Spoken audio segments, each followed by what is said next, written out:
After failing in his first plan to kill Hamlet, now, Claudius planned for second one using Laertes as his tool. Laertes, eager to avenge his father and his sister, was ready to carry out the king's wishes. He agreed to fight with Hamlet in a fencing match using a sword with a sharp point. This was a thing forbidden in matches. Moreover, he would put poison on the point so that even a scratch would mean death. It was not hard to make Hamlet agree to fight with Laertes, as he thought the match was a friendly one.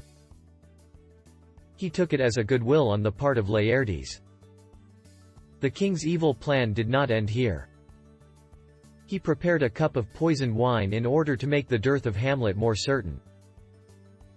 In the middle of the match, he would drink a cup of wine to the success of his stepson. He would then offer Hamlet a drink from the poisoned cup. Hamlet, who would certainly be thirsty, would drink and die. The match began. At first Hamlet showed himself to be the stronger fencer. Then there was a pause for the two fencers to rest. The king drank to Hamlet's success and offered Hamlet the poisoned cup. "Later," said Hamlet, "I will drink later." The match was continued. Laertes was striking harder now. Claudius watched and waited for the fatal blow. He did not see the queen reach out her hand towards the poisoned cup and drink from it. At that moment, Laertes wounded Hamlet slightly with his sharp-pointed sword. Hamlet, now aware of Laertes' shameful deceit, threw himself on his enemy. He seized Laertes' sword and wounded him with it. "Separate them. Stop the fight," shouted the king. There was a sudden cry from the queen. She called out that she had been poisoned and fell down dead. Hamlet felt that there was evil on all sides of him. He shouted to the attendants to shut the doors so that no one should escape. "Treachery," he shouted.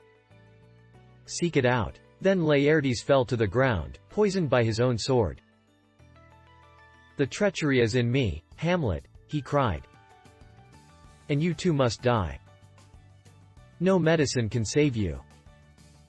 The king's to blame.